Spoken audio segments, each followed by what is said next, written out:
દાહોદ જિલ્લાના જેસાવાડાથી દાહોદ શહેરમાં school college સુધી જતી એસટી બસ સેવા છેલ્લા ઘણા સમયથી બંધ કરવામાં આવી છે તેમજ અનિયમિત બસની સેવાથી પરેશાન વિદ્યાર્થીઓએ વારંવાર એસટી વિભાગમાં રજૂઆતો કરી હતી પરંતુ કોઈ જ પ્રત્યુત્તર યોગ્ય ન મળતા વિદ્યાર્થી સહિતના મુસાફરો પરેશાન થઈ ગયા છે જેને કારણે રોષે ભરાયેલા વિદ્યાર્થીઓએ દાહોદ બસ ડેપોમાં ચક્કાજામ કરીને હોબાળો મચાવ્યો હતો અને બસ ડેપો મેનેજરને ઉગ્ર રજૂઆત કરીને બસ સેવા નિયમિત શરૂ કરવા અંગેની માંગ કરી હતી।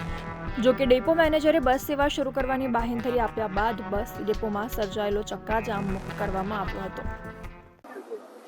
છેલ્લા 1.5 મહિનાથી અમે અરજી કરી છે તેમ છતાંય અમારી બસ કાઢવામાં આવતી નથી। અમે જેસાવાડાથી દાહોદ રોજે ડેલી રિક્ષામાં આવીએ છીએ। અમે રોજ ડેપો મેનેજર જોડે પણ વાત કરીએ કે અમારી બસ કાઢો જેસાવાડા, પણ અમને અહીંયાથી પેલી સાઈડથી આની સાઈડ આ સરથી પેલા સરની બાજુ મોકલવામાં આવે છે અને અમને કોઈ આનું બસનું નિરાકરણ મળતું જ નથી। છેલ્લા 1.5 મહિનાથી અમે તાલુકા પ્રમુખની પણ સહી સિક્કો કરી અને અરજી આપી તેમ છતાંય અમારું કોઈ નિરાકરણ આવતું નથી।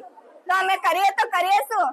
કેવી રીતે અમે ભણીશું? હવે વેપારીઓ દ્વારા તેમજ સ્થાનિક લોકો દ્વારા દબાણ કરેલ હોય જેથી કરીને જેસાવાડા બજારમાંથી બસ નીકળી શકે તેમ ના હોય, જેથી કરીને અંદરથી બસ જતી નથી તેમજ અંદરથી બસ લઈ જતી વેળાએ કોઈને અડી જાય બસ તો ડ્રાઈવર કંડક્ટરોને પણ મારવામાં આવે છે તેમજ ટ્રાફિકની અંદર અડધો કલાક પોણો કલાક સુધી બસ લેટ પડવા પામેલ છે, જે કારણોસર જેસાવાડા બજારમાં બસ જતી નથી।